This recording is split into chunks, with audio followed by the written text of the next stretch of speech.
Don't power that unit until someone checks B-17. Aaron Hayes said it with one hand on his little girl's shoulder and the other wrapped around a dented metal toolbox, but the room treated him like noise. His employee badge lay face up on the polished floor. Behind the glass, Lily pointed at two same-colored wires near a silver screw. Victor Kane stepped in front of the model, smiling too calmly. "She's 8, he said. "She doesn't know what she's looking at," Lily whispered. "But Daddy never puts it there." 3 hours earlier, the launch floor at Whittaker Dynamics smelled like hot plastic, floor wax, and coffee that had been sitting too long under fluorescent lights. Aaron arrived before sunrise in his faded Navy technician's jacket, carrying the same dented toolbox he had owned since trade school, and a pink backpack over one shoulder because Lily's emergency sitter had canceled before dawn. He had called Darnell Price twice from the bus stop, once from the factory gate and once from the security desk, each time saying the same thing in the same controlled voice.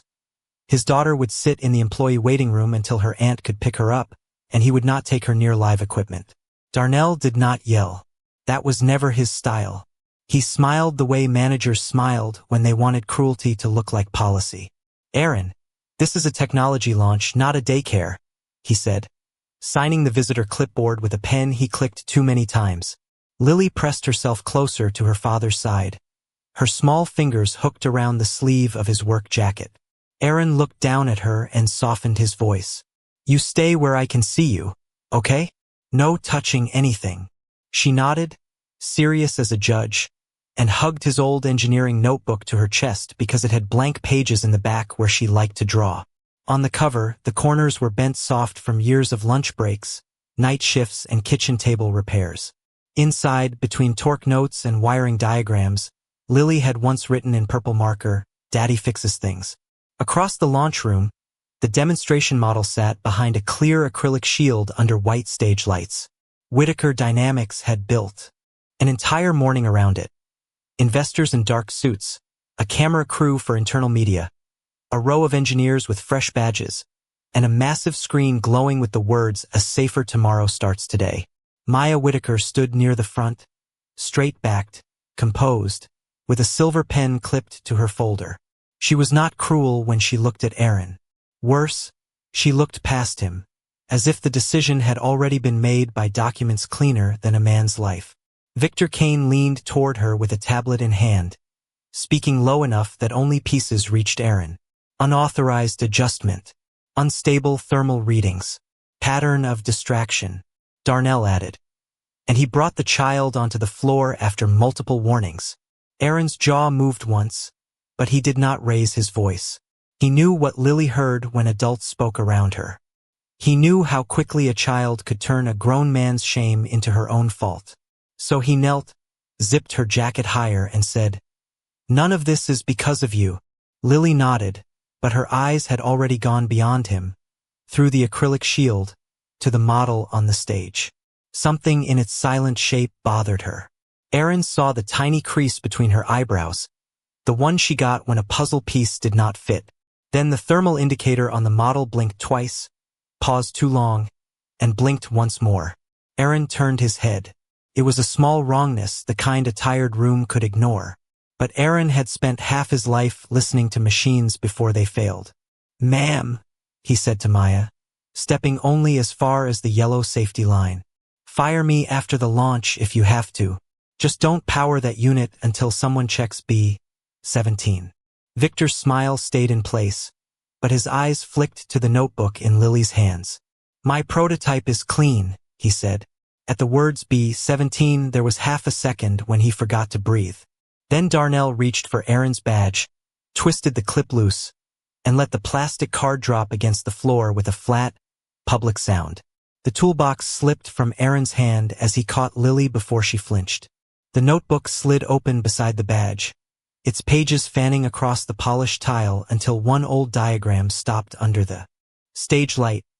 Two same-colored wires circled in red, drawn around a silver screw, except Lily was staring past the paper at the model itself, because the wire in the launch unit was on the wrong side of that screw. The page lay open under the stage light, the red circle around B-17 bright as a warning label, but Darnell Price stepped between Aaron and the notebook before anyone could look too long. "We're done here. This is not the place. Security will escort you." His voice stayed low, polished, almost gentle, and that made the words cut deeper.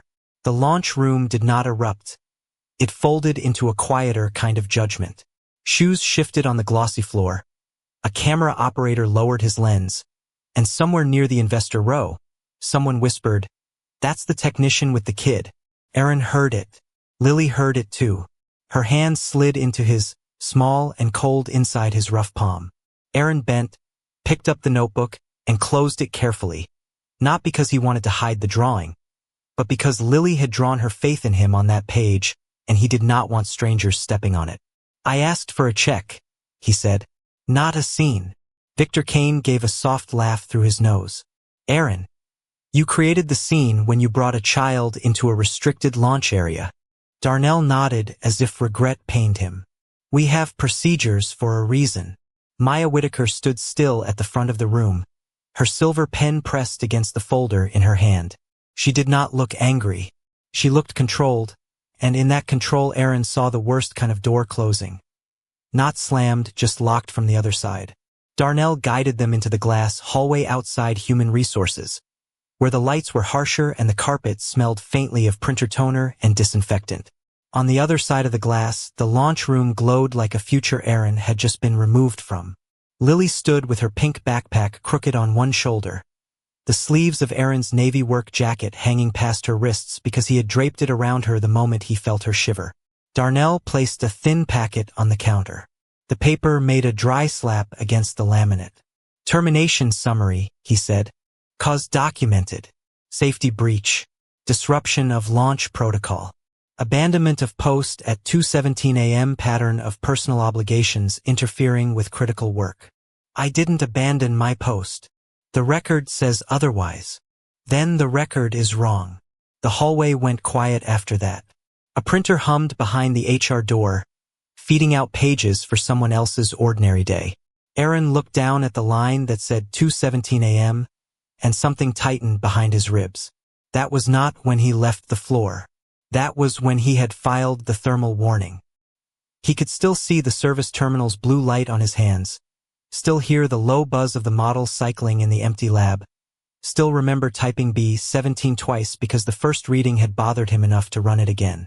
Victor's name appeared under the review column, his electronic approval neat and final. Non-critical. No launch impact. Lily leaned closer, reading only the words she understood. "Daddy," she whispered, "why does it say you left when you were writing in your notebook?" Aaron's thumb pressed gently over the paper before her eyes could travel to the word terminated again. "Grown-up papers don't always tell the whole truth, baby." Russell Briggs arrived without hurrying, his suit sharp, his smile sympathetic, his cologne clean and expensive in the narrow hallway. He rested one hand on the counter as if joining a difficult family conversation rather than ending a man's livelihood. "Aaron, I know this feels personal." Aaron looked at him. Russell's voice softened. "But compassion cannot run a launch schedule. We have hundreds of families depending on this contract. Sometimes leadership has to protect the many, even when one situation is unfortunate." Maya's eyes moved to Lily when Russell said families. For half a second, something in her face shifted. Not belief, not apology, just a small discomfort at the sight of a child swallowed by an adult jacket, being explained away for the good of other people's children. Then Victor placed his tablet on the counter beside the packet. "We are offering standard separation pay if he signs today, including a confidentiality clause regarding internal technical materials." Aaron looked at the tablet. The signature box glowed white. Under it, in smaller text, was language forbidding him from discussing prototype irregularities, launch processes, or safety concerns observed during employment. Darnell folded his hands. "It protects everyone. It protects the launch," Aaron said. Victor's smile thinned. "It protects the company from unsupported allegations." Aaron did not reach for the stylus. Instead, he took Lily's backpack from her shoulder, adjusted the twisted strap, and zipped the front pocket where her crayons were starting to spill out. His hands moved slowly, steady enough that no one could accuse him of anger, but Lily knew him well enough to see the white line across his knuckles. "I won't sign away a safety concern," he said. Darnell sighed with professional disappointment. "This is exactly the behavior we've been documenting." "No," Aaron said, eyes still on the backpack zipper. "This is exactly the behavior machines require." Maya's gaze flicked back to the termination packet.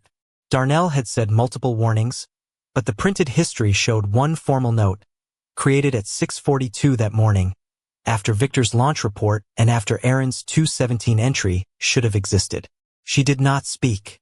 She only touched the corner of the page with her silver pen, as if measuring whether a document could be clean and still not be honest. Behind her, through the glass, the demonstration model waited under its bright white lights. On the polished floor beside Aaron's boot, his badge still carried a smear from where it had fallen near the open notebook. And on the termination summary, the time 2:17 sat too neatly beside Victor Kane's approval, as if someone had chosen the 1 minute that could erase a warning and turn it into a crime. The time 2:17 stayed on the paper after everyone stopped looking at it, a small black number with enough weight to bend the air around Aaron Hayes. He folded the termination packet without signing it, slid it under his notebook, and kept his voice low because Lily was still close enough to hear every word. "I'll leave the building," he said, "but I won't say a warning never happened." Darnell Price gave him the tired smile of a man who believed calm cruelty counted as professionalism. "Aaron, you're making this harder than it needs to be." Victor Kane picked up his tablet, already turning his body back toward the launch floor. Some people confuse maintenance habits with engineering judgment. Russell Briggs checked his watch, the silver face flashing under the hallway lights. "We have investors waiting." Maya Whitaker did not answer. She only watched Aaron tuck the notebook against his ribs like it was something breakable. For a moment, Lily's purple writing showed through the loose pages. "Daddy fixes things," before his thumb covered it again. Aaron shifted the backpack higher on his shoulder and guided Lily toward the exit corridor, away from the glass, away from the bright room where strangers had learned his shame before they learned his name. His rent was due in 9 days. The after-school program had already sent 2 late notices. A folded photo of his late wife still sat behind Lily's library card in his wallet. Smiling from a summer before hospital hallways and unpaid bills taught Aaron how quiet a man could become when he was afraid. He did not say any of that. He just bent down and zipped Lily's jacket, because the hallway vent was blowing cold air on the back of her neck. "We're going home?" she asked. "Soon," he said. "First we walk slow." They had almost reached the side corridor by the test bay when the crash came. It was not loud enough to stop the launch room, but it had the sharp, scattering sound of small parts hitting tile. A tray of sensor connectors slid across the floor near the auxiliary power station, silver and black pieces bouncing under a rolling stool. Nia, the intern with the oversized white lab coat and nervous hands, froze in the middle of the mess. Darnell turned on her before she could kneel. "Unbelievable. I'm sorry, sir. Do you know what those cost?" His voice stayed controlled, but the words landed like fingers pressing bruises.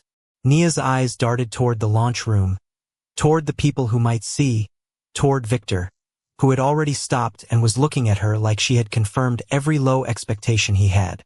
"This is why interns don't belong near critical equipment," Victor said. Aaron looked at the connectors, then at Lily's shoes, then at the thin amber light glowing on the auxiliary panel. "Don't step there," he told Lily. "Stay by the wall." She obeyed at once, hugging his notebook to her chest. Aaron set his toolbox down, lowered himself carefully to one knee, and began picking up the scattered pieces one by one. No one asked him to. No one thanked him. The floor smelled faintly of dust, heated plastic, and the lemon cleaner the janitorial crew used before executive visits. His badge was gone, his job was gone, and still his hands moved with the same steady patience they had used on every night shift, every broken school lamp, every kitchen table model Lily had watched him build from spare parts. Nia crouched too quickly, reaching for a connector near the power station. Aaron caught her wrist gently, not hard, just enough. "Power first," he said. Always check power first. Her cheeks flushed. I thought it was off. Thinking is how people get hurt. He pointed to the amber light. See that? Auxiliaries still live. Nia swallowed, then nodded. Aaron pulled a folded pair of thin work gloves from his toolbox and handed them to her. Put these on. Darnell made a sound under his breath. Aaron, you are no longer authorized to handle company components. Aaron did not look up. Then authorize someone to keep an intern from touching a live tray. A silence followed, brief but sharp. Maya had come to the glass door of the side corridor. She did not step in. She watched through the reflection of the launch lights as Aaron reached around the fallen tray, found the small power toggle, and switched it off with the side of a plastic pen instead of his bare finger. It was the kind of movement only someone careful made when no one important was watching.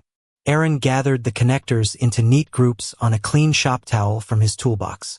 Lily stayed behind the yellow line painted on the floor, but her eyes followed everything. Daddy, she whispered, that one looks burned. Aaron looked where she pointed. A small connector near the edge of the tray had a faint brown mark along one side, not black, not dramatic, just the color of toast left too long. He picked it up with the towel, turned it under the fluorescent light, and saw the tiny bubble in the insulation. The mark was easy to miss if a person wanted to miss it. Nia leaned closer. That came from the substitute batch, she said so softly it almost disappeared under the hum of the vent. Same shipment they pulled for the launch unit. Victor's head snapped toward her. Do not speculate. Nia straightened at once. Darnell stepped forward, palm open. Put it in disposal. Damaged parts go in disposal. Aaron's fingers paused. On the wall above the bin, a laminated safety notice said heat-marked components must be bagged and tagged for review. The corner of the notice had curled away from the tape, as if no one had touched it in months. Aaron reached into his toolbox, took out a small clear part sleeve, and placed the brown-marked connector inside. He did not hide it. He wrote the time on the white strip with a dull pencil. You can throw away trash, he said quietly. You don't throw away heat. Victor smiled, but the smile had lost its ease. Still playing technician. Aaron sealed the sleeve and handed it to Nia instead of keeping it. Follow the posted procedure. Nia looked at the bag in her hand, then at the safety notice, then at Maya behind the glass. For the first time all morning, someone lower than everyone else had been given a reason not to look down. And as Maya's eyes moved from the sealed connector to the open notebook in Lily's arms, the tiny brown mark on that piece of plastic no longer looked like damage. It looked like the first thing the room had failed to bury. The sealed connector had not been in Nia's hand for 10 seconds before Darnell Price turned it into another accusation. So now we have a terminated employee collecting company property. He followed the posted procedure. Nia, be careful what you attach your name to. The warning was soft enough for HR, sharp enough for fear. Nia's fingers tightened around the clear plastic sleeve, and the tiny brown mark inside it looked suddenly heavier than metal. Aaron stood, wiped his hands on the edge of the shop towel, and stepped back from the tray so no one could say he was still touching evidence. Lily watched from behind the yellow line with his old notebook hugged against her jacket. Maya Whitaker had come fully into the side corridor now, her silver pen still clipped to the folder at her chest, her face controlled in a way that made every person around her straighten. She looked at the sleeve in Nia's hand, then at Aaron. You understand why this is a problem? Aaron nodded once. Yes, ma'am. You were removed from the project. Yes, ma'am. And now you are handling parts tied to that same project. I kept an intern from reaching into live auxiliary power. The hallway settled around the words. The fluorescent lights hummed overhead. Behind the glass, the launch floor kept shining as if nothing human had happened outside it. Victor Kane adjusted the tablet under his arm. That is a generous description of interference. Aaron did not look at him. He looked at Maya because she was the only person in the corridor with the authority to slow the machine down. Check the light on the auxiliary panel, he said. It was live when the tray fell. Darnell exhaled through his nose. The issue is not the light. The issue is pattern. Aaron has a habit of making himself indispensable after ignoring procedure. Lily's chin lifted a little at that, but she stayed quiet. Aaron felt the movement more than he saw it. He wanted to take the notebook from her, put her in the truck, drive away from the glass walls and bright rooms and people who could turn a father's worry into misconduct. But the brown mark in the sleeve was still there. The 217 on the packet was still there. And the model behind the acrylic shield was still waiting to be powered on. Maya turned to Nia. Did the auxiliary indicator show live? Nia swallowed. Her eyes flicked to Darnell. I saw the amber light after Mr. Hayes pointed it out. Before or after he touched the tray? Victor asked. After, Nia said, then quickly added. But I was reaching before he stopped me. Darnell's expression stayed polite, but his stare became a hand around her throat. So you cannot confirm what the light showed. Before his involvement. Nia's shoulders sank. Aaron did not rescue her with anger. He only reached down, picked up the laminated safety notice from where one corner had peeled off the wall, and pressed it flat beneath the corridor light. The printed words were faded but readable. Heat-marked components must be bagged and tagged for review. He placed the notice on the counter beside the sealed sleeve, not like a challenge, just like a man putting a tool where it belonged. Maya's eyes moved from the notice to Darnell. Why was the disposal bin open under a posted review rule? Darnell paused. It was small, but it was the first pause he had not planned. The tray was dropped. We were clearing contamination risk. By throwing away heat-marked parts? Aaron asked. 6 words. No raised voice. Still, the corridor slowed. Victor stepped in, smooth as ever. The mark could be from impact friction. It happens when connectors scrape tile. Aaron turned the sleeve slightly so the light caught the brown edge. Impact scratches. Heat bubbles. He did not explain more. He did not need to. Nia looked, and this time she saw the tiny raised blister in the insulation. Maya saw it too. Not proof. Not enough. But not nothing. Then Lily whispered, Daddy. The kitchen one had a bubble when it made the funny sound. Everyone looked at her, and she immediately tucked her mouth behind the collar of Aaron's oversized jacket. Aaron crouched to her level. You're okay, he said. Just tell me what you remember. Lily opened the notebook with careful fingers, searching past old grocery lists, torque values, and a page where she had drawn a lopsided cat wearing safety glasses. She stopped at the B17 diagram.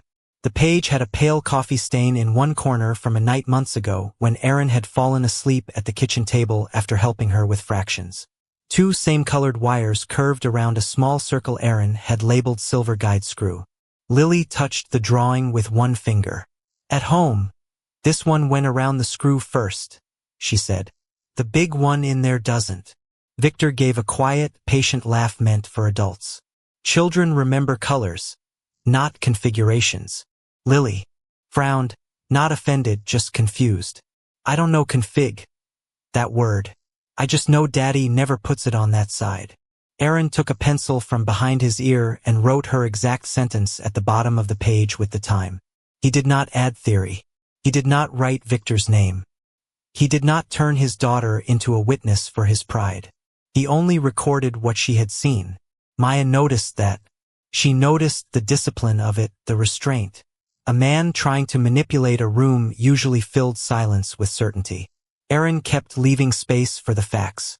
A notebook is not a company record, Maya said finally, but her voice had changed by half a degree. Less closed. More careful. No, ma'am, Aaron said. But a record should exist. Victor's head turned too quickly. That notebook is not approved documentation. Maya looked at him. I did not ask if it was approved. Another pause. This one belonged to Victor.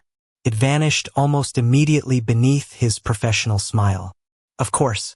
I only mean we should rely on controlled systems. Then pull the controlled system, Maya said. Service log. Timestamp 217. Darnell's pen stopped clicking. Russell Briggs, who had been standing just outside the corridor pretending to check messages, lifted his eyes from his phone. Nia moved to the nearest terminal with hands that were not quite steady and entered her intern credentials. The monitor washed her face blue. Aaron stayed where he was, one hand resting lightly on Lily's shoulder, the other closed around nothing. He did not lean over Nia. He did not touch the keys. He watched the screen reflect in Maya's silver pen as the service log loaded line by line. 214 routine cycle, 215 sensor calibration, 216 access verified. Then a blank space where 217 should have been. Not an error message. Not a denial. Just a clean, empty gap. Nia clicked backup cache. For 1 second, a thumbnail flashed in the corner, small and gray, but readable before the system locked it behind a red access warning. The .haze _thermal _warning B17. The file did exist, and beneath it, in smaller text, the owner field read, access controlled by Chief Engineering Account Victor Kane. The owner field stayed on the screen long enough for every person in the corridor to understand what it meant, and then the terminal locked itself with a flat red warning. Victor Kane did not move at first. His face kept its polished shape, the same mild professional patience he used in meetings, but one hand tightened around the edge of his tablet until his knuckles paled. That only means my account reviewed the file, he said. Chief Engineering reviews dozens of items before launch. Then unlock it, Nia whispered, and immediately looked down as if the words had escaped without permission.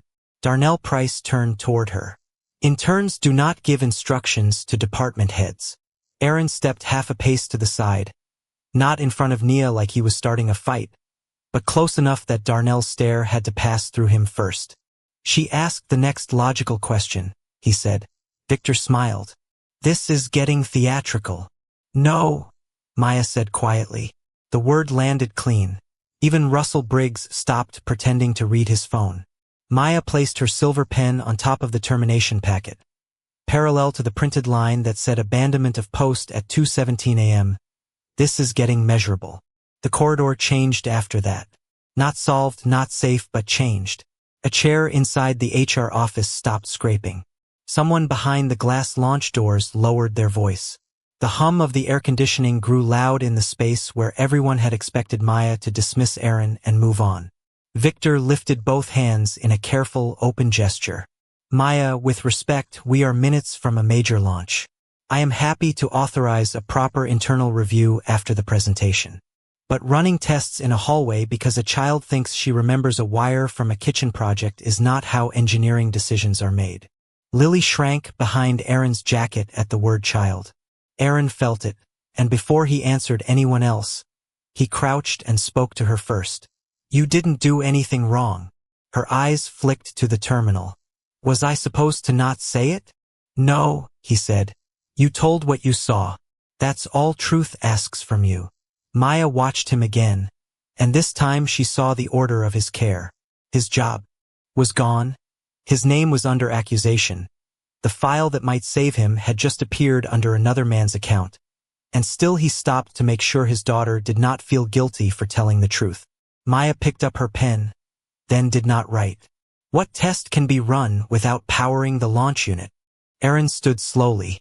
Low-voltage continuity and thermal response on the B-17 simulator in the auxiliary lab.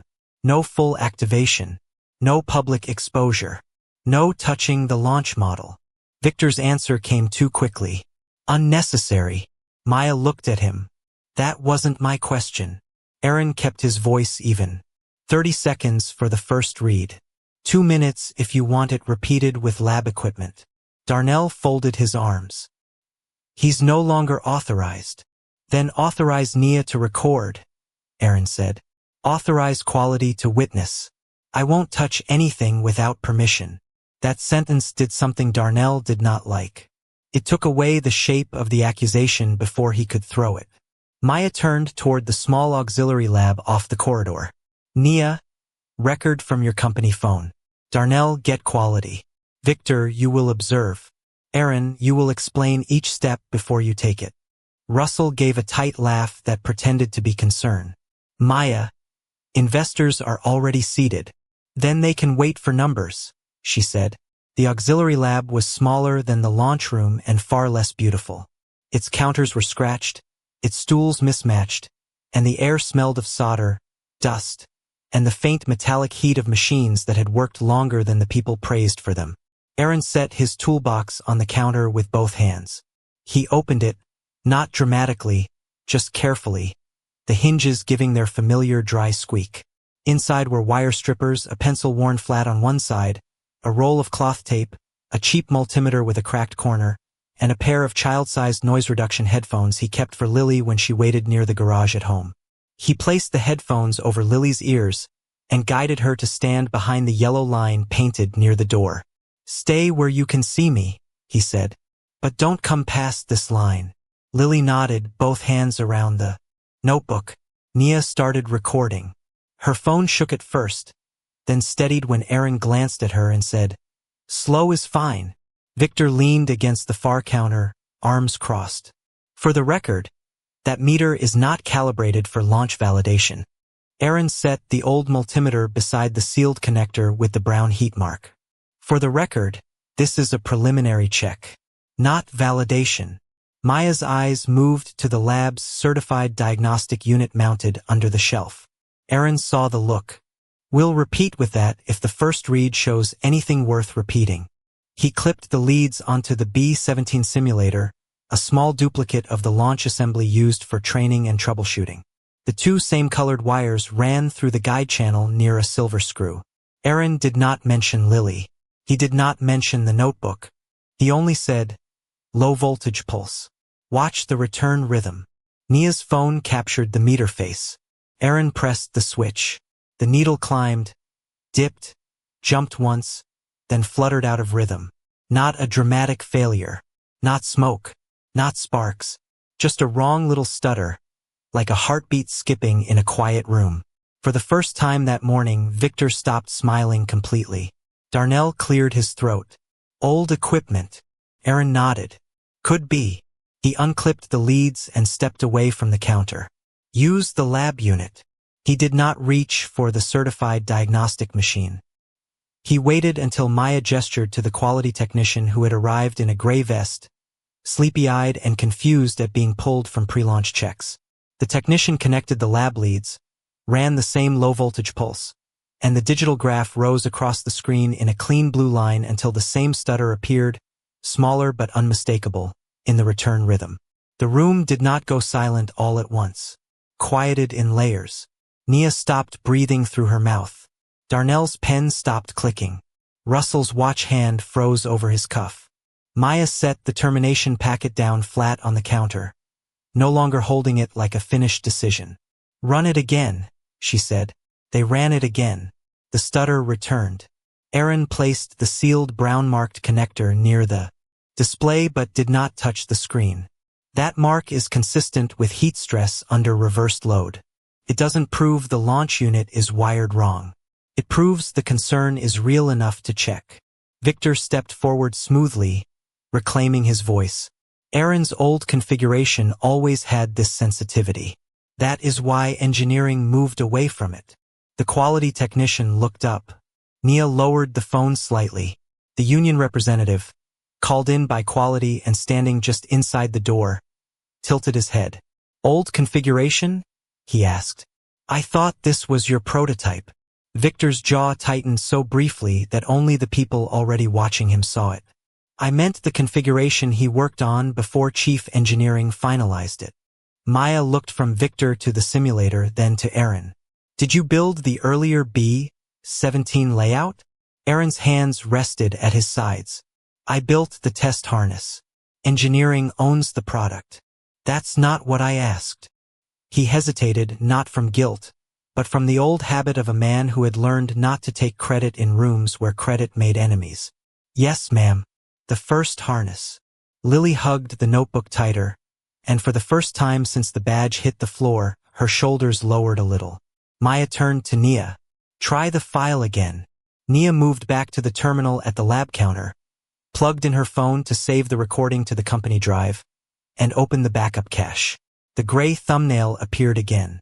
Haze _thermal _warning B-17. She clicked.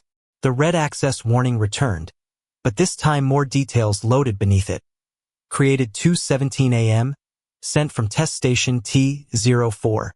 Restricted by Chief Engineering Account at 2:31 a.m. Aaron closed his eyes for 1 second. Not relief. Not victory.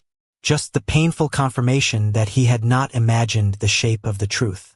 Russell stepped closer to Maya and lowered his voice, but the lab was too small to hide every word. This should be handled privately before people misunderstand. Maya did not look at him. She was staring at the restriction line, at Victor's account name, at the timestamp that matched the very minute used to accuse Aaron of abandoning his post. No, she said. People have misunderstood enough. On the screen, beneath the locked warning file, a procurement tag flickered into view as the cache refreshed. Substitute insulation batch approved for B-17 assembly. The name beside the approval was not Victor Keynes. It was Russell Briggs. The procurement tag did not shout. It simply sat beneath the locked warning file in small gray text. Substitute insulation batch approved for B-17 assembly, and beside it was the name Russell Briggs. For a moment, nobody in the auxiliary lab moved.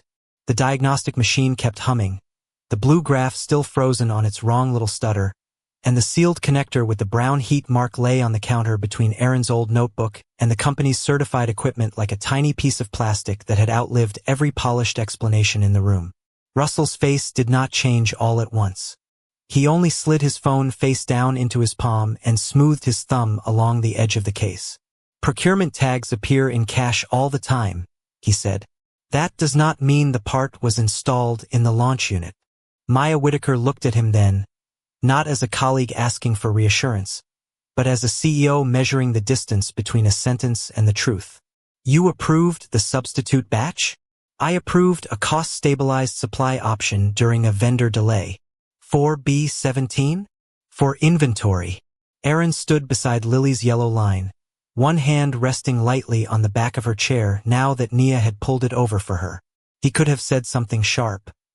He could have pointed at Russell and let the room feel the pleasure of a powerful man beginning to sweat. Instead, he looked at the screen and asked the one question that mattered. Who signed off after the safety hold? The lab went still in a different way. Not quiet because people were shocked, but quiet because the next answer would decide whether this was a paperwork mistake or something with a shape. Maya turned to Nia. Pull the safety hold history for B-17.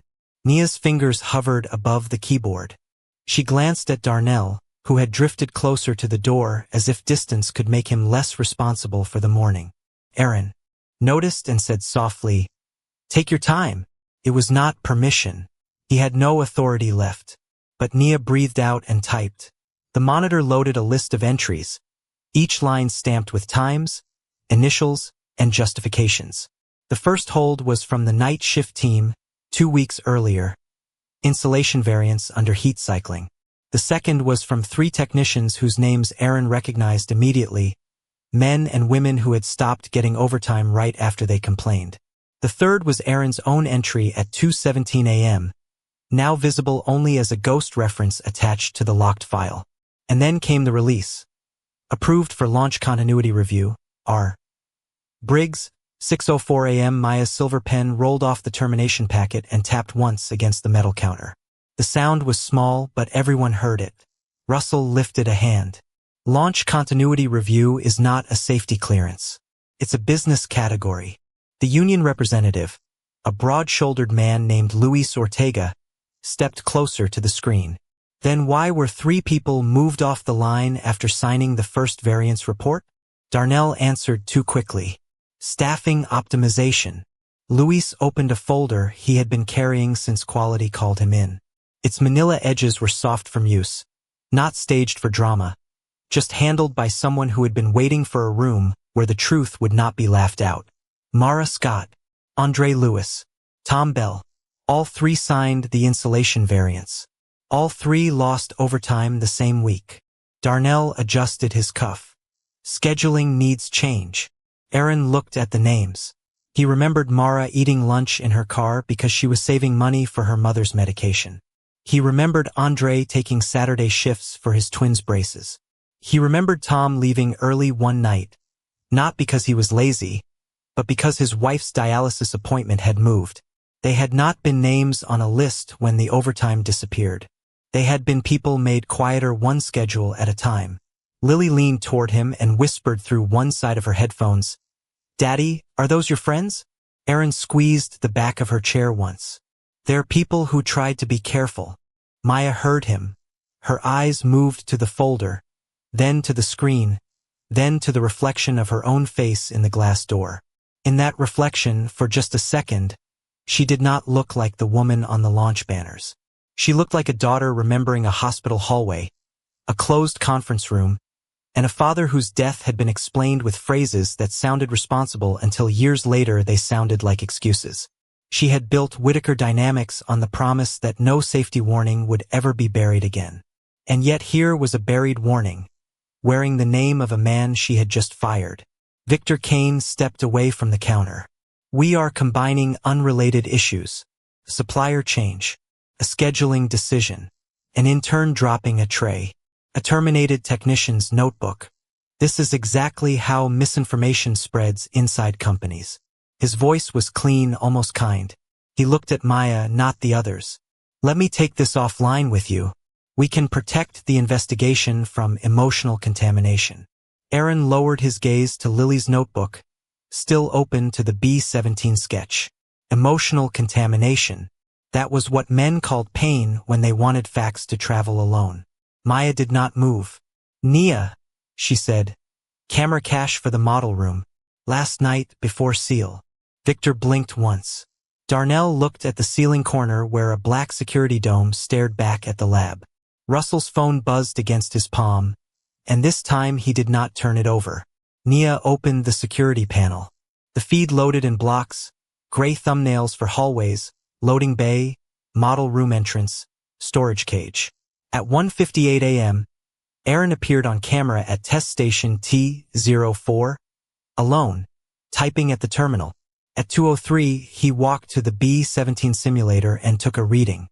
At 2:17, he returned to the terminal and uploaded something. At 2:31, the hallway camera showed Victor entering the engineering office. Then the model room feed skipped. 11 minutes vanished into a clean black rectangle labeled temporary signal loss. Nobody spoke.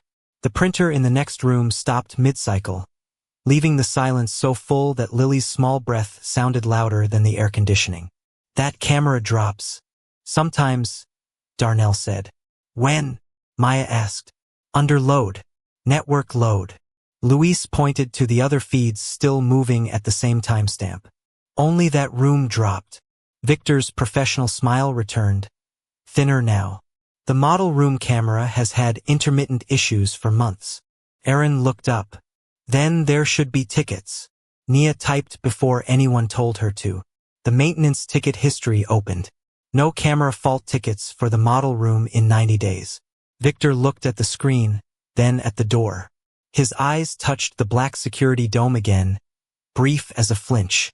Russell finally turned his phone over. A message banner flashed and disappeared before he locked the screen. But Maya saw enough of the preview to recognize the words "shift to assisted launch" if needed. Her face sharpened. "What is assisted launch?" Russell's smile strained. "A contingency presentation mode. Lights, animation, limited auxiliary power. No full activation." Aaron's hand tightened on Lily's chair. "Auxiliary power still heats the B-17 pathway." Victor said, "Not under normal configuration." Aaron did not answer him. He looked only at Maya. "Keep the safety hold until you know why the insulation changed." Maya reached for the control panel and extended the hold.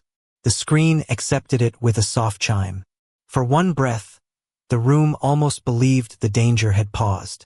Then a second notification appeared beneath it, scheduled pre-launch sequence active in 12 minutes, authorized before hold extension. Russell stepped toward the screen. "That is just the presentation track."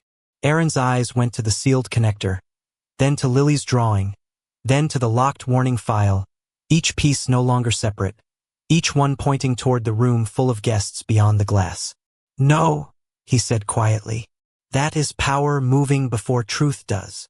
Maya looked through the lab door toward the glowing launch room, where investors were already taking their seats under the slogan, "A safer tomorrow starts today." And for the first time all morning, the truth had become too heavy to handle behind a closed door. The launch room looked even brighter after the auxiliary lab, almost too clean for the truth. It was about to hold. White lights washed over the demonstration model behind its clear acrylic shield. The investor seats were full now, dark suits lined in perfect rows, polished shoes angled toward the stage, phones face up on knees. On the main screen, the words "A Safer Tomorrow Starts Today" glowed above the Whitaker Dynamics logo, and the slogan felt different when Aaron Hayes stepped back into the room carrying a dented toolbox in one hand and Lily's pink backpack over his shoulder. He did not enter like a man cleared of guilt. His badge was still gone. His termination packet still sat on a counter behind them. Lily walked close beside him in his oversized navy jacket, holding the old notebook against her chest with both arms, while Nia followed with her company phone, the sealed brown-marked connector, and the video of the 30-second test saved to the internal drive. Maya Whitaker entered last, and because she entered last, the room quieted in a way it had not quieted for Aaron. Russell Briggs moved quickly toward her before she reached the stage. "Maya," he said, warm enough for the front row to hear and soft enough to sound responsible. "We have a contingency sequence ready. No risk to guests. We can let the presentation continue while internal teams verify this misunderstanding." Victor Kane stood near the model with the calm posture of a man used to being believed. There is no need to alarm investors over an unresolved maintenance concern. Darnell Price took his place near the aisle, hands folded, guarding the invisible line between people with authority and people expected to leave. Aaron stopped at that line. He did not push past Darnell. He did not raise his voice for the crowd. He only looked at Maya and said, "I won't touch company property without a witness." That sentence moved through the first row like a small draft. Maya looked at the acrylic shield, then at the screen counting down in the corner. Pre-launch sequence armed. 9 minutes. "We will have witnesses," she said. Russell's smile held, but his eyes tightened. Of course, transparency is important, but context matters. He turned halfway toward the investors, offering them the kind of voice used in quarterly calls. "Ladies and gentlemen, we are conducting an abundance of caution pause." A former technician raised a concern involving a training simulator. "Our chief engineer has advised there is no confirmed issue with the launch unit." Former technician. Training simulator. No confirmed issue. Each phrase was polished until it could slide past responsibility. Aaron felt Lily's fingers find the seam of his jacket. He covered her hand with his for 1 second, not to hide behind her, but to remind her she was not alone in a room full of adults shaping words into walls. Maya did not interrupt Russell. Not yet. She watched him speak the way a person watches a machine under load. Victor stepped forward with his tablet, seeing his opening. The continuity fluctuation came from an outdated configuration Aaron previously built. Engineering corrected that design before this final unit. If anything, his old notes explain why the current system was changed. It was a clean explanation. It gave Aaron partial credit and full blame at the same time. A few investors shifted as if relief had permission to return. Darnell's shoulders relaxed. Even Nia's grip on the sealed connector faltered. For one dangerous moment, the story almost belonged to Victor again. Then Aaron placed his toolbox on the floor, opened the latches, and took out the notebook Lily had been holding. He did not hold it up like evidence in a courtroom. He set it on the small inspection table beneath the stage light and opened to the B17 page. The coffee stain, the red circle around the 2 same-colored wires, the small label silver guide screw, and Lily's purple line all became visible under the white light. "This is not a launch document," Aaron said. "It's a kitchen table note. But it shows what I was worried about before the file disappeared." Victor gave a careful sigh. "Exactly. Private note. Not controlled." "Controlled records matter," Aaron said. He looked at Maya. "So pull the controlled record onto the screen." The room cooled by a degree. Nia connected her phone and the lab terminal feed to the side display. She did not speak until Maya nodded. Then the first piece appeared, the 30-second low-voltage test, Aaron's old meter fluttering out of rhythm. Victor immediately lifted one finger. "Uncalibrated device." Nia advanced the feed. The second clip appeared, the The certified diagnostic unit producing the same return stutter, smaller but clear. The room lost its murmurs again. A chair in the back row stopped squeaking. Maya turned toward Victor. You said outdated configuration. Victor nodded. Yes, that is what I said. Luis Ortega, the union representative, stepped into view with his folder. Then why does the backup cache show Aaron's warning file created from test station T04 at 2:17 this morning and restricted by chief engineering at 2:31? Nia projected the cache line. Hayes _thermal _warning B17. Created 2:17 a.m. restricted by chief engineering account. Victor Kane, 2:31 a.m. Victor's expression did not break. It narrowed. Review restriction is standard before launch to prevent incomplete data from spreading. Maya's gaze held him. Then why was the same time used in his termination summary as abandonment of post? Darnell's hand moved toward his pen and stopped before touching it. Russell stepped in smoothly. Administrative overlap. We should not conflate HR processing with engineering review in front of external stakeholders. It sounded reasonable enough that several people wanted it to be true. That was the second time the lie almost survived by sounding calm. Aaron looked down at the stage floor where his badge had fallen earlier. The smear from the polished tile was still on the plastic edge. He could have pointed at Darnell. He could have demanded apologies. Instead, he reached into the open toolbox and removed the sealed connector Nia had bagged, setting it beside the notebook. This came from the substitute batch, he said. The heat mark matches the return stutter. It doesn't prove who swapped anything. It proves you don't power the unit until you know why. Russell's voice sharpened under the velvet. That part was not installed in the launch model. Then the model will pass inspection, Aaron said. Let it prove you right safely. Maya's hand lowered to the control tablet. Camera cut. Victor turned his head. Maya. The model room camera had intermittent signal issues. Nia's voice was small but steady. There are no maintenance tickets for that camera in 90 days. Luis nodded toward the screen. Nia projected the hallway cache. At 1:58 a.m., Aaron appeared at test station T04. At 2:17, he uploaded the warning. At 2:31, Victor entered the engineering office. Then came the black rectangle from the model room, 11 minutes of temporary signal loss. On the adjoining hallway angle, a figure in a lab coat entered the model room carrying a small parts bag. The image was grainy, not a perfect accusation, not enough to satisfy a court by itself. But when the figure moved, the sleeve caught the light, and on the cuff was a faint brown smear that looked painfully like the mark on the sealed connector. Victor took one step forward, blocking part of the screen with his shoulder. This is irresponsible. Maya looked at him. Move. The word was quiet. It landed harder than shouting. Victor moved. Russell's phone buzzed twice in his hand. He did not answer, but the countdown on the main screen shifted. Pre-launch sequence armed. For minutes, the side panels of the model flickered to life with a soft electric hum. Aaron heard the pitch before most people saw the numbers change. Lily heard it too. Her face tightened in recognition, and she lifted one small hand toward the acrylic shield.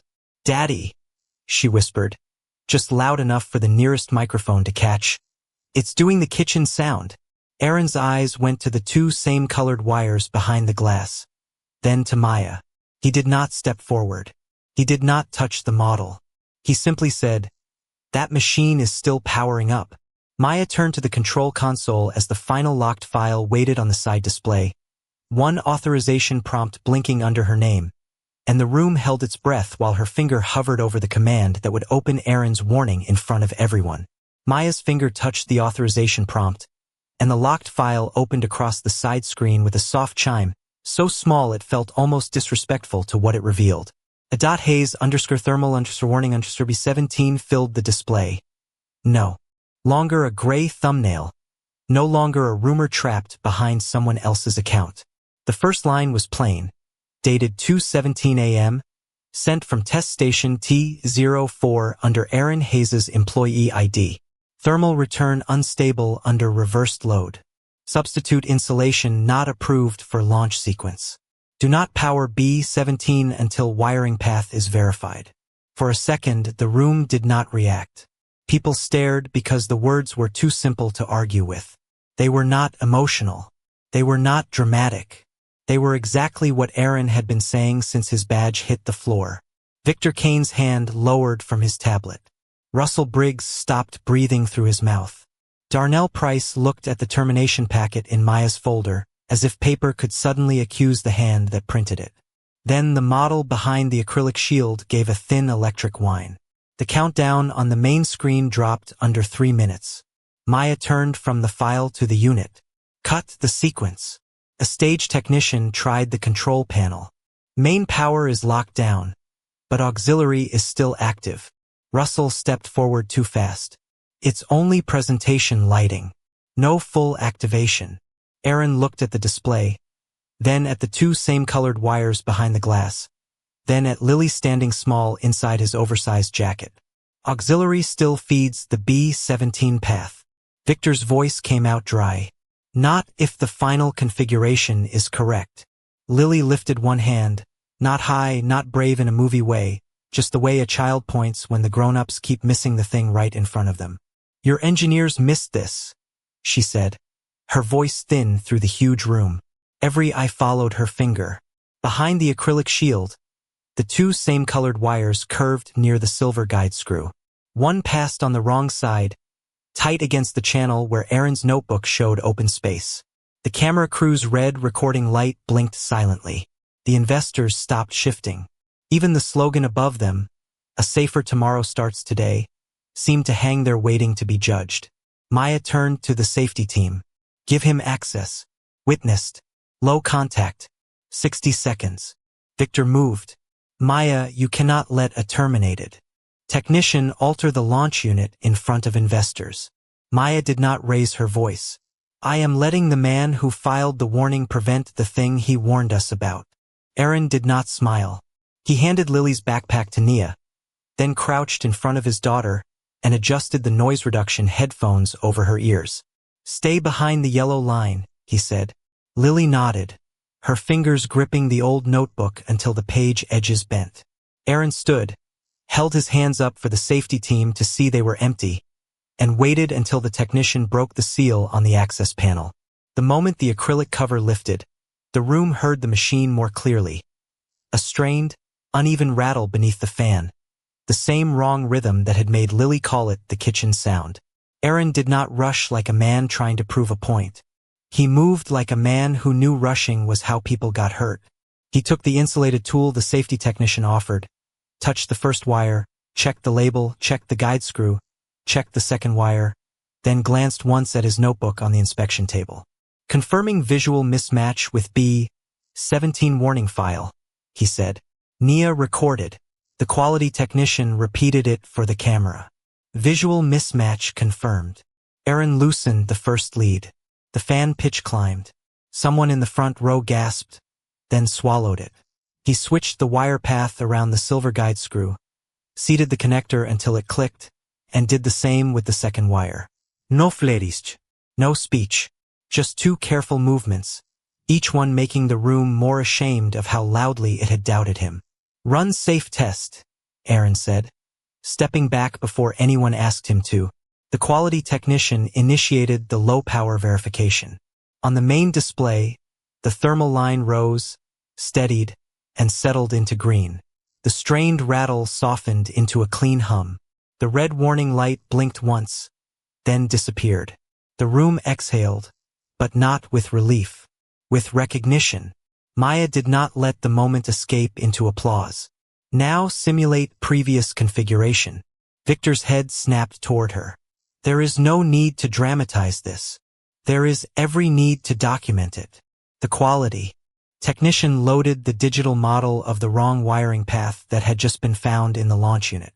On the screen, the thermal line climbed faster, crossed yellow, touched red. The sealed brown-marked connector on the inspection table suddenly looked less like a damaged scrap and more like a warning that had been waiting for a voice. Nia advanced the evidence feed, Aaron's 217 warning, the restriction by Victor's chief engineering account at 231, the termination summary accusing Aaron of abandonment at the same time, the substitute insulation tag approved by Russell, the cache footage showing a lab-coated figure entering the model room during the 11-minute camera loss, and the maintenance record proving that camera had no fault tickets for 90 days. Nobody spoke over it. There was nothing left to polish. Victor tried once. Metadata can be misread. His voice cracked on the final word. Not loudly. Just enough. Maya looked at the file properties and read them into the microphone herself. Created before termination. Sent before child entry. Restricted after submission by Chief Engineering. Victor's tablet slipped slightly in his hand and struck his wedding ring with a small metallic tick. Darnell stared at the floor. Russell's phone buzzed again, then went quiet when he pressed it face down against his thigh. The silence that followed was not empty. It had texture. The projector fan clicked above the ceiling tiles. A piece of paper slid off an investor's lap and whispered against the carpet. Lily's breathing slowed inside the headphones. Aaron stood beside the open panel, hands at his sides, not touching the machine anymore. He had never looked smaller in that room, with the giant screen behind him and executives on every side, yet he had never seemed less removable. Maya bent down and picked up Aaron's employee badge from where it still lay near the stage edge, the plastic face smudged from the floor. She held it in her left hand and her father's silver pen in her right. For a long moment, she looked at both as if one represented what power had done and the other represented what it still could do. Then she faced the room. The launch is cancelled. Russell opened his mouth, but she cut him off without turning. All B-17 materials are to be sealed. Legal, quality, and union representation will remain in this room. Mr. Kane is suspended pending investigation. Mr. Briggs, your procurement approvals and safety hold bypass will be reviewed by outside counsel. Mr. Price, no further HR action will be taken against Aaron Hayes without my written review. No one clapped. It would have been too small a sound for what had just happened. Victor's eyes avoided the camera. Russell slowly lowered his phone. Darnell's professional smile had vanished, leaving only a man who had mistaken policy for permission. Aaron looked down when Lily slipped her hand into his. "Did we fix it?" she whispered. Aaron closed his fingers around hers and answered just as quietly, "We stopped it from hurting someone." Maya stepped toward him with the badge and the pen, but Aaron did not reach for either yet. The truth had finally been recognized, but the wound was still standing in the room with his daughter's small hand inside his, and the question now was not whether Aaron had been right, but what kind of man he would choose to be once the room that shamed him had to listen. The launch room emptied without applause. Investors rose slowly, gathering folders and phones in the careful silence of people who had just watched a disaster stop breathing inches from their own names. The camera crew lowered their equipment. The bright slogan on the main screen faded to black, and in the sudden dimness, the demonstration model looked less like the future and more like a machine that had almost been allowed to lie. Quality technicians placed red evidence seals across the B-17 access panel. Luis Ortega stood beside them with his union folder open, watching each label go on. Nia held the sealed brown-marked connector in both hands until Maya Whitaker gave a clear order that it be logged, photographed, and stored under joint quality and union custody. Nobody asked Nia to throw it away now. Nobody called it contamination. It sat inside its little clear sleeve like a small burnt witness that had finally been heard. Victor Kane was escorted not by guards with hands on his shoulders, but by process which felt more final. His tablet was collected. His engineering access was frozen. His badge still hung from his collar, but the authority had gone out of it. Russell Briggs stood near the aisle while outside counsel was called, his phone no longer in his hand, his polished face turned toward the carpet. Darnell Price remained by the HR folder, stiff and quiet, as if the rules he had used all morning had become a wall closing around him. Aaron Hayes did not watch any of them with satisfaction. He was kneeling at Lily's feet, tying the lace on her sneaker because it had come loose sometime between the warning, the test, and the moment the whole room learned her father had told the truth. Lily kept one hand on his shoulder for balance. His old Navy work jacket still hung around her, sleeves covering her fingers. "Is it over?" she asked. Aaron pulled the knot snug, then tucked the loops so she would not trip. The dangerous part is over, he said. The grown-up part still has to be done right. Maya heard him. She had Aaron's employee badge in one hand and her father's silver pen in the other, and for the first time that morning, she did not look like a woman protected by a title. She looked like a person standing in the damage her title had done. She stepped toward Aaron, but she did not tower over Lily. She bent until her eyes were level with the child's. "Lily," she said, and her voice was steady but softer than anyone in that room had heard it. "You should never have had to watch adults make your father feel small." Lily looked at Aaron first, asking without words if it was safe to answer. Aaron nodded once. "I just said what I saw," Lily whispered. Maya's mouth tightened, not with anger, but with shame accepted without performance. "That is what we should have done too." Then Maya stood and turned to the remaining staff, the technicians, the executives, the security officer, the HR clerk holding the ensign separation packet. "The termination is void. The disciplinary record is removed. Every action tied to this morning's report will be reviewed by outside counsel, quality, and union representation." Darnell swallowed. Maya looked at him directly. "And Mr. Price will issue a written and verbal apology for using HR procedure to target caregiving responsibilities and silence a safety concern." Darnell's face colored. He did not argue. The room had moved past the place where politeness could hide cruelty. He turned toward Aaron, and for once his voice had no managerial polish left to protect it. "Mr. Hayes," he said, "I was wrong to treat your daughter's presence like proof that you were careless. I was wrong to read that record in front of her." Aaron held Lily's hand. He did not make Darnell suffer longer. He did not forgive him cheaply either. "Don't do it to the next parent," he said. That was all. Maya placed Aaron's badge on the inspection table beside the notebook, the sealed connector, the test video record, the opened B-17 warning file, and the procurement printout. The objects formed a strange little altar of ordinary things. Plastic, paper, scratch tools, a child's purple marker, a scorched connector, a badge that had been dropped like trash and returned like evidence. "I would like you back," Maya said. "Today, if you'll accept it."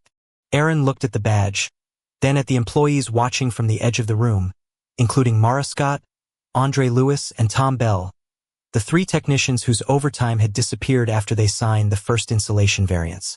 Their faces carried a kind of hope that made Aaron more careful, not less. "Not just me," he said. Maya waited. Aaron touched the cover of his notebook. The words "Daddy fixes things" were still visible where Lily's hand had smudged the purple ink. "If I come back, it has to be written. Any technician can call a safety stop without retaliation. Any heat-marked component gets bagged and reviewed, no exceptions. Whistleblower protection for technical reports. And parents on emergency care don't get treated like they're unfit to work because they have a child who needs them." He paused, then looked toward Nia. "Interns too. They get protection when they report what they see." Nia blinked hard and looked down at the floor, but she was smiling before she could hide it. Maya did not negotiate. The dignity out of the request. She opened the folder, slid out the executive order draft her assistant had rushed in from legal, and uncapped her father's silver pen. The same pen that had signed Aaron out of the building now moved across paper with a different weight. Safety stop authority. Retaliation review. Caregiver emergency protocol. Joint evidence custody. Internship reporting protection. Each line sounded plain when read aloud, almost boring, and that was why it mattered. Real justice did not always sound like thunder. Sometimes it sounded like policy finally learning how to protect the people it used to punish. Maya signed the final page and pushed it toward Luis, then toward Quality, then toward Aaron. Aaron did not sign as a man accepting charity. He signed as a man making the room safer after he left it. Only then did he pick up his badge. He clipped it to his jacket, not high and proud, just where it had always belonged. Lily opened the notebook one more time. On the first page, beneath "Daddy fixes things," she took out her purple marker and added 2 small words in careful, uneven letters. "People too." Aaron looked at it for a long moment. The toolbox at his feet no longer looked like proof that he was poor or replaceable. It looked like what it had always been. The weight of work done honestly, carried by hands that fixed what they could and refused to pretend broken things were safe. Around them, the room settled into a different kind of silence. Not the stunned silence of people caught in a lie, but the quiet of people finally understanding what they had almost missed. Aaron lifted the toolbox, took Lily's hand, and walked out under the dimmed launch lights with his daughter safe beside him. Because dignity had never needed a microphone. It only needed one honest moment where truth was allowed to stand.